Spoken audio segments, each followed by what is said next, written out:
Today's subject, long interconnects versus short speaker cables, and vice versa. I don't know how interesting this area is to you if you're into machine shop stuff, but I promised, a new location every time we did something. And hey, this is part of PS Audio. We've got a machine shop. I can't show you the whole thing because, well, my camera lens isn't that. But this is one of our Smithy. It's a Smithy Granite 1220 or something. Anyway, it's a mill and a lathe and all that. And Nipper doesn't like it too much. It's kind of oily back here. We've got environmental chambers where we do environmental testing. What else do we have? A brake, a shear, for bending and cutting metal, a press, gloves, oils, goos, drill presses, band saws. I like it all. It's just part of PS Audio. That's kind of what we have. All right. Better or worse, here we are. So this comes from Bruce in Pickens, South Carolina. Oh, yesterday's was from South Carolina too. Anyway, let's see. Paul, I've moved into a very open floor plan home where the tower speakers make sense is about 28 feet from where I can put the equipment. It sounds about the same as mine. Do I run long interconnects to my monoblocks, which could be placed between the speakers, then 6-foot speaker connects, or do I run the monoblocks in my rack with 2-meter interconnects and long speaker runs to the cables? One person says long interconnects, the next says no, long speaker cables. Can you elaborate? That's kind of an age-old question that we've dealt with for years, and I've been both ways on this.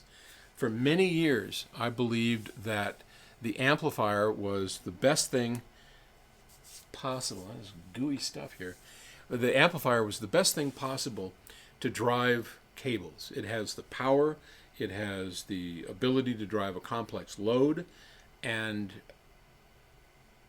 source and preamplifier equipment don't necessarily have that.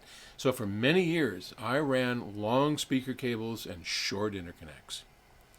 And then about 6 years ago or so, I changed. And I can't tell you definitively which is better. I can tell you that in my system, long interconnects are certainly better than long speaker cables. It turns out that it's actually easier to make a great sounding, low loss, long interconnect if it's balanced than it is to make a great sounding, low loss pair of speaker cables. And I know there's guys out there going, well, I need the math. I don't have the math. I can tell you what I hear, I can tell you what I experience, I can tell you after 40 years of doing all this what works for me and what works for a lot of people that are, of the same mind as me. And generally, long interconnects are preferred over long speaker cables. Now, a couple of things we've got to get straight. One, as I'd already kind of intimated, you got to have balanced. If you don't have balanced, forget it. Go long speaker cables. So I'm going to assume that you know about balanced cables, you understand why they are better, what makes them different. Do not use long single-ended speaker interconnects. Don't do it. You're going to have noise issues. You're going to you're not going to be happy with it. And I would not do that.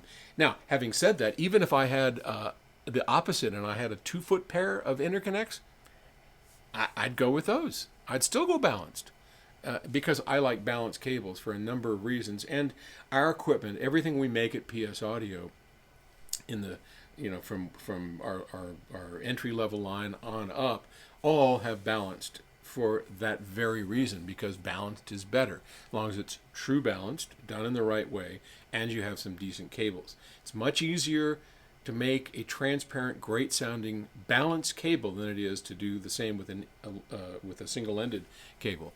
So with those constraints in mind, I would always go long interconnects and short speaker cables. And if money is a concern, like in my setup, I've got a 50-foot pair of AudioQuest WEL signatures that have to be, I don't know, some silly amount of money, a crazy amount of money.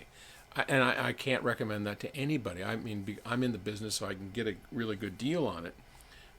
In fact, those were actually contributed to this project by AudioQuest owner Bill Lowe, good friend of mine for many, many years. But obviously, most people can't do that. But if you have to spend a lot of money, let's say you have a fixed budget, as most of us do, and you're only going to spend X amount on cabling, and you've decided to go with long interconnects, and you've taken my advice, and you're going balanced, you can get a pretty decent balanced interconnect for not that much money. They're like Blue Jean cables. Oh gosh, even was it Mogami? You just want to make sure it has low impedance per foot, and that it's well constructed and properly done. I mean, now don't get me wrong.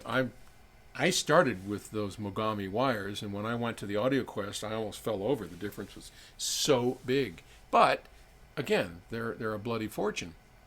So making those choices, put your money then into really excellent speaker cables, spend less on the long interconnects, and you will be okay. So that's my best advice. Hope it helps. Thanks. Talk to you later. Bye-bye.